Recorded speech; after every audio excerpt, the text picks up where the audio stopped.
Good morning. Thank you again for coming out bright and early. We hope that you find this educational this morning and that we hopefully have a little bit of discussion afterwards. I do want to start out this morning just by acknowledging the Texas Department of Transportation, thanking them for sponsoring actually 3 projects. I'm going to focus on the phase 2 one that's listed here that deals with the development of a prototype connected vehicle Wrongway driving system, but I'm going to give you a little bit of background on a couple of the other projects just to lead up to that. I also want to thank our partners in this project, the Southwest Research Institute, and the many TTI folks that helped out with the project. So initially, several years ago, we conducted a project for TxDOT looking at a variety of countermeasures for wrong-way driving. We also assessed the issue around the state of Texas. And what we found is there's actually a variety of countermeasures and mitigation methods that are needed. There's no one magic answer, okay? It really depends on the issue in your area, the type of facility that you're talking about, and what's going on in that area. And so really there's a toolbox out there that you need to consider. And a lot of low-cost traffic control devices are really effective. But what we also found is we tried to look at the issue more from an alcohol impairment standpoint, and we did several alcohol studies. And unfortunately, the more impaired meant that we have, and we actually see a lot in the data for wrong-way driving, we still are going to have people that enter the freeway, okay? So those low-cost countermeasures may work for people that are confused, some of our elderly folks, but unfortunately, there's a proportion of those drivers that are still going to enter and potentially be going the wrong way. So what we also need is the ability to detect, monitor, and then warn not only the wrong-way driver of their incorrect maneuver, but right-way drivers of an impending hazard. Okay, but there are limitations with current technology. Several of the districts in the Texas Department of Transportation have implemented some of the infrastructure-based detection systems that come with signs, multiple radars and cameras that can help us detect at a certain point at a ramp. We also obviously have our traffic management centers, but a lot of times the detection is from the 911 system. We have to work with our local law enforcement because it's a caller that calls into that system and reports that they're there. Then we can try to use these technologies to monitor, but again, they have to be within the coverage area. If they leave the coverage area or they originate outside the coverage area, we really don't have that much of the ability to detect them or monitor them. Some of the TxDOT districts are also using dynamic message signs to warn right-way motorists, and that's a great way to get the message out, especially when we know that's occurring and again within that area, but they too are limited in their locations. They're at a set point on certain roadways at certain spacings, and so they may not necessarily be in the exact location that we need. So we wanted to start looking at technologies that were coming sooner than later in our future and start looking at connected vehicles and how that could help us extend this detection and monitoring and warning of wrong-way driving. So that led us to phase 1 of the current project, which is this number up here, the 6867. Basically, we started about 2 years ago reviewing the state of the practice dealing with ITS and CV technologies. We did some interviews and talked to folks around the state from 3 different user groups, our traffic management centers within TxDOT, law enforcement, and then we tried to consider not only motorists that would be driving connected vehicles, but also non-connected vehicles, because we're going to have that mix of vehicles for a while in our system, and we want to make sure that we're inoperable with existing technologies and that we consider that mix as we go forward. We also did a small follow-up study to assess motorist comprehension of a dynamic message sign warning message that we created in the previous study, and we vetted that. And then we looked at preliminary ways to connect with law enforcement through the connected technologies. I realized they use 911 and have their own dispatch systems, and their vehicles are highly tailored to them, but we wanted to start looking at how would they feed into a connected vehicle environment so that we may be able to directly connect them in and get them the information more quickly than having to go through the traditional methods. This phase culminated in the development of a concept of operations for this connected vehicle system, functional requirements, and a high-level design. So then, what I want to point out is just the key features. So again, what we're envisioning with this system is that we'll have a reduction in time for the time we detect the wrong-way driver, and we alert other drivers and law enforcement. And that's the key, because the process right now, again, highly depends on someone calling 911 or a person entering a location where we have maybe a detector. And again, those are only in limited spots. And then we obviously want to look at that message being in the vehicle. So we want to continue to put up messaging on dynamic message signs, but we want to look at getting the notification to the wrong way driver in the vehicle as well as to the right way driver, again, so that they're aware of that hazard. So with those two key objectives, we move toward actually developing the connected vehicle system. And before I get too much further into saying connected vehicle, I just want to explain some basic components so that we can all kind of understand the system that we developed as we move forward. Connected vehicles really work with the idea that the vehicle is going to talk to other vehicles as well as infrastructure along the side of the roadway. And that's done through dedicated short-range communications, or you may hear me say DSRC. I'll try to stay away from a bunch of letters today. In each vehicle, there is an onboard unit, and then along the side of the roadway, there's roadside units, and that's how they communicate. The key element in here is called the basic safety message. It has three key things: the position, the direction, and speed of the vehicle. It also has other components that it's communicating, but those are the three we're primarily interested in to be able to tell if a car is going in the wrong direction. So through the onboard unit, those BSMs are broadcast. They're broadcast at 10 times a second. The roadside unit picks that up and can filter that through to a traffic management center, or you can actually have the software and some of the logic on the roadside unit itself, and I'll explain a little bit more about that later. So roadside alerts is a mechanism that a traffic management center or the infrastructure itself can use to send out a hazard notification to that vehicle. It follows a set of standards, so it's not a free-form message. I can't just go in and say, hey, there's snow on the road, or there's a wrong way driver. There are set messages in a phrase list that you have to use, okay?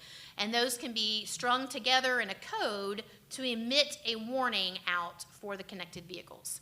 And then the other component I want to just mention is there is some type of map message. Now, how exactly that map gets generated, there's a lot of ways to do that. For our system, we generated a map based on a known area and a known zone.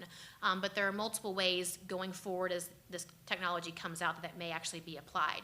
But there is a map that knows the correct direction of the roadway, the way the traffic should be going, and that's how we can compare that then to the basic safety message to realize whether or not a vehicle is going the wrong way. So our objectives in phase 2 was to actually build a wrong-way driving connected vehicle system to test offline these ideas. We also had a second part that I'm going to go over a little bit of the results today, but looking at the information needs of the right-way driver, especially toward warning of wrong way.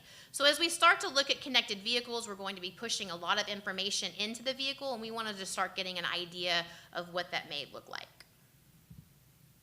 So this is going to be a little bit of the discussion on the testbed system, and then I'll switch to the information needs. So as I kind of alluded to earlier, we have two different software configurations. The primary objective really was to connect it through Lonestar. So we had Southwest Research Institute, again, helping us with this project. They integrated it with what we call a demonstration version of Lonestar, so it wasn't the live version. We had an offline version that we were working in. And all the components of the system that I'll show you in a minute communicated through Lonestar back to the traffic management center and then back out to the field.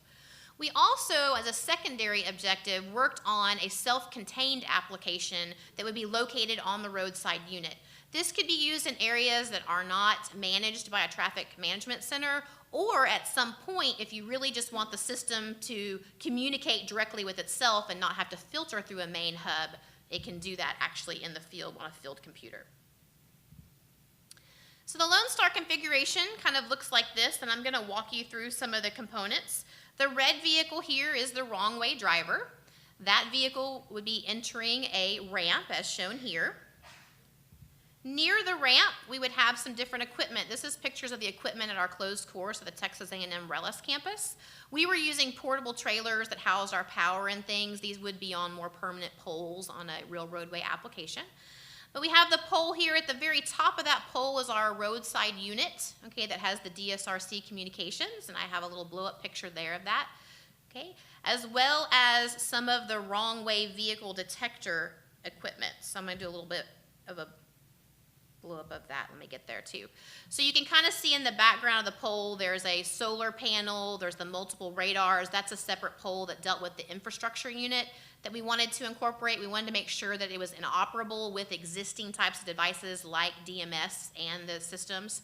Down at the bottom, you'll see what we called our pods. It's kind of looks like a little suitcase. This is how we made our TTI vehicles connected vehicles. Basically, this was our onboard unit that we could move around in whatever vehicles we needed, had its antenna as well as its DSRC unit. And then we had little Android, little looking tablets that were in the cars that would mimic a infotainment system or some kind of heads-up display that might be used in the future to be able to provide warnings. Again, we also wanted it to be interoperable, as I mentioned, with a dynamic message sign, so that was one of our components. At the RELIS campus, we obviously didn't have a large-scale sign, so we used a portable changeable message sign. So the Lonestar software, if you're very familiar with that, is already integrated with some of the traditional system devices as well as the dynamic message signs. But what SWRI did is they created two different new applications to monitor the wrong-way driving and for assessing the infrastructure devices. So the wrong-way monitor actually detected the wrong-way driver again by comparing the BSMs to the map and saying this car is not going in the correct direction we think it should. It also issued that roadside safety alert. So it basically managed the whole wrong-way event in that software subsystem. Then the CV system basically said, where are my units? Here's my roadside unit. Is it sending a signal? Is it collecting data? It also brought in the basic safety messages and processed those to push into the wrong-way monitor. Again, because those BSMs are coming in at 10 times a second, we kind of needed a way to process those up front and then push them into the wrong-way monitor when there was a hit on that. As you can see here, SWRI also developed kind of a basic interface for us to use at the RELIS campus so that we could kind of show what's going on. Obviously, we can talk to you a lot about the software, but it's very hard to show you what the software does. So they created a user interface that basically shows when a wrong-way driving event occurs, it pops up a wrong-way driving sign. Then it has a circle with an arrow that shows you where that wrong-way driver was when it communicated with the roadside unit. And then we also can show that the dynamic message sign and the roadside units are active and receiving on that interface. So a couple of things about just the test bed scenarios that we tested at the closed course campus. We wanted to look at a wrong-way vehicle coming onto the system and then traveling down the system. So not only did we want to detect it at the ramp, but we wanted to continue to detect it as it traveled on the main lanes. We also wanted to look at message propagation. So one thing is, at some point when you're traveling, you may get outside the range of your roadside unit. But the connected vehicles, if you have them still on your roadway, as shown in this picture, can actually still transmit that roadside alert so that it will continue to propagate back up so that you can spread the length and the duration of that message out to warn your drivers. So we tested that at RELIS. And then we also wanted to make sure that the system functioned and still went through the correct processes when it was detected a non-CV vehicle by the infrastructure device. And that would put that into the system, and then it would still emit your roadside safety alert and send out those messages to the connected vehicles. So this is just a quick picture of our director driving the wrong way. Again, this is on a closed course, but this just shows you the infrastructure-based device kind of out of the windshield, and then it shows that as he's entering, he's also picked up by the roadside unit and by the software. So he gets a directed message back to him in the vehicle that he is going the wrong way. So the in-vehicle information is through the connected vehicle system I just developed, but also there could be the infrastructure device there too, so you get two warnings. Now, at the same time, we would be able to issue almost simultaneously that message out to right-way drivers, and this is an example of what they may see. We just had warning, wrong-way vehicle, and then we had named our test bed State Highway 47. Obviously, we weren't actually on State Highway 47. We were on the runway system. But as you can see here in this picture, that is the wrong-way vehicle approaching the right-way vehicle. So Mr. Winfrey is in the right-way vehicle now, and you can see how that would look. And then last but not least, I mentioned that we started to look at how we would connect with law enforcement. So we did test being able to send them a message and being able to maybe send them additional message components that you may not send out to other individuals like right-way drivers. This car just stayed stationary, but this is just an example that we could actually show the speed of the vehicle that was going the wrong way, and that updated based on the BSM data. So that could help them know if they kind of got an idea of where the person was, they're going 55 miles an hour, how they may need to intercept that person on the roadway. So we also, and again, in addition to the Lonestar system, looked at the self-contained configuration. And it functioned much the same way, except again, on the roadside unit that was there, we built in the software using the FHWA Vehicle to Infrastructure Hub. This is an open source piece of software and equipment. So we had a field computer that basically was housed on that trailer you saw earlier, and instead of it having to come back through some kind of communication, we had a point-to-point communication out there, but via cellular or fiber, however it is, back to a traffic management center. This does everything right there in the field. So again, this could be in a location where you don't have a traffic management center, or where you just want to, at some point, show that it actually can be housed on the road, and that can actually speak to your infrastructure devices, directly to your DMS, etc. And so we were able to create a separate kind of software system on that, because it's different than Lonestar, to be able to detect the wrong-way vehicle very much the same, comparing the BSM direction heading with what is in the map system that we developed. So a little bit about the information needs. Again, we wanted to start looking at what kind of needs to be in that message. And the simplest scenario would be for a auto manufacturer who's really going to be responsible for what that display looks like. There's going to be a need for a lot of human factors testing to kind of guide them, but the question of what on the infotainment system comes up, whether it's words, whether it's symbols, whether it's haptic, whether it's audio, whether they have to read it, is really up to those manufacturers. So we wanted to start looking at some of the phrases that are available in the roadside alert list and saying, if simply they took the phrase that's available and they put that phrase as the message, they didn't alter it in any way, how well would people understand that? So again, this was a small portion of this study, by any means not the large-scale human factor studies that are needed to help us with this, but it kind of gave us a flavor for the basics. So we started out with some structured interviews, just trying to get an idea for, in the connected vehicle environment, what right-way drivers would want information about a wrong-way driver relative to its position. So we connected these surveys in 3 different districts, 65 people total. We were asking them about the information they needed and what type of information that is. So a few highlights here, as you can see here on this picture, the red car coming down. Let me see if I have it. I'm not sure where the thing is on that, but you can see the red car up top. Coming down is wrong way. As you would expect, the people in the green car or A car really need that information, as well as the B or pink car down here. There was as well as the D car up top, because they could be entering the freeway.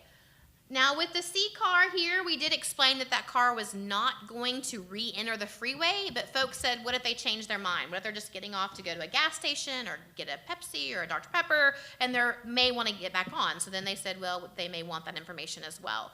Obviously, the G car that was coming in could make decisions. The H car leaving, they didn't think needed information. But what was kind of interesting in this that we didn't really think about but came out, you know, when you're doing structured interviews, it's a very open format, was that the individuals on the opposite side of the road said, it really depends on whether there's some physical barrier between me and the wrong-way driver on the other side of the road or not, because they realize that wrong-way driver may say, hey, I'm going the wrong way, and cut across a grass median, and then there may be some instance where they need to be prepared for that. So that was an interesting point that came out of this that we really hadn't thought of. Because in the connected vehicle environment, there's ways for the manufacturers to say, I'm getting a roadside alert, but I don't feel, based on the position of my car, it's applicable to the driver, and they would never show that. So while that roadside alert is emitted, it may not be transmitted to the person in the car. So that's kind of why we wanted to start looking at position and who might need that information. Also, the two critical pieces of information that they wanted was the urgency of the situation, which we can all understand, as well as the problem. Secondary, they would like the location of the vehicle. We'd seen this in some previous focus groups we did for the dynamic message sign warning development. But people also realize in that environment, especially if you're putting up a message on a dynamic message sign, that it's in a very static location, but it's a highly dynamic situation and how hard it is to provide the location. But with connected vehicles, folks were starting to see, hey, it may be a little easier for you to know where that car is and to be able to give me some of that information. So as that comes about, that was a secondary piece of information that they would be interested in. But the primary pieces were the urgency and the problem itself. So again, we wanted to look a little bit at what that wording may be. So we did some follow-up with some driver surveys in 3 cities. And a few of the result highlights, there's more details and some reports that I'll give you some links to here in a minute. But basically, there are 2 phrases kind of available in that current standard list that could be applied to a wrong-way driver. They're listed here. One is vehicle traveling the wrong way, which we think really was probably entered in there as a warning to the wrong-way driver, but we wanted to see if it could be used in a different context to indicate to the right-way driver there is a wrong-way vehicle in the area, or just wrong-way driver. And so we put this with various other terms. I didn't put the exact language up here today, but overall in the assessment, we only saw a little over 50% of the drivers understood either one of those to mean it was another vehicle that was coming toward them going the wrong way. What they said with a lot of the messages we tested was they thought they were the wrong-way driver. And I think what is important about just knowing this as we move forward is that when a similar message that we showed here is on the dynamic message sign, they get that it's somebody else because it's a sign outside their vehicle. They realize you're warning them about an event that's upstream or maybe in front of them. But when it's in their vehicle, the first thing they tend to think is, it's for me. It's a warning about something I'm doing. And so for wrong-way driver, we're really going to have to think about how we warn them about a wrong-way driver, because it's not you're leaving your lane or you're about to hit somebody in the back end of another car. This is about an event that could be headed in your direction. We also started to looking at how we may warn them about where that wrong-way driver is without having to say, at exit A or at University Drive. And so we looked at whether they preferred distance or time. You can see here it was pretty split. Again, we use distance a lot with our exits and different things. That's probably the way that it would go for consistency, but there would be a way to be able to compute time knowing the heading and position and direction of your wrong-way driver. So we wanted to see if that was of interest. Again, no clear preference there. We did develop a message for that car that might be entering the freeway that we showed you on a previous slide, and it was a message basically telling them not to get on the freeway because there could be a wrong-way driver, and that message was actually very well understood. So again, just a few things I wanted to highlight. There's more details in reports. This is my contact information. I assume these slides will be available after the presentations today. The first project I mentioned that looked at low-cost countermeasures and the alcohol studies is the 6769. That's a report. Phase 1 of this project is documented in the 6867 report you see here. The system that I described today, as well as the information needs assessment, will be in a report that will be submitted to TxDOT at the end of this month, and then hopefully will be published by the end of this year. Are we going to take questions now? All right. Questions, if you have any? Go ahead.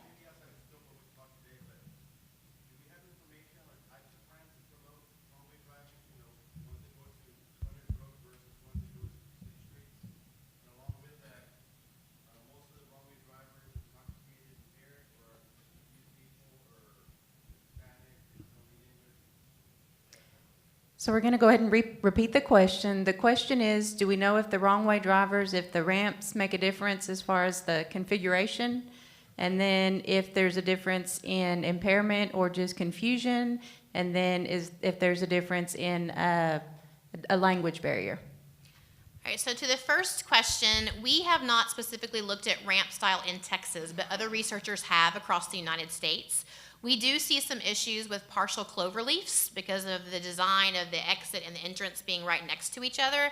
But a lot of the data just isn't conclusive because we see different types of ramps on different facilities. So if you take a corridor, there's probably maybe 3 or 4 different kinds of ramps along that corridor. Has a lot to do with the establishments that are in the area, but there is some hint that some ramps may contribute more than others, but there's not a solid answer one way or not. Now, we do see some hints when a ramp dives straight off into a roadway versus it being on a frontage road. We may see that those have a little bit higher number. I don't have numbers on that, but anecdotally, working with different districts across the state as well as the North Texas Tollway Authority, some of the ramps that keep coming up are ramps that feed directly off, not onto a frontage road. To your second question, in Texas and across the United States, the number one culprit is impaired driving.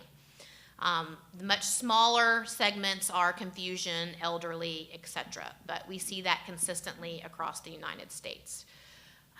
For your third question, I have not really looked at demographics to know if it's a specific language barrier here in Texas or in other states. Off the top of my head, I just don't have data on that this morning, but it's a good question.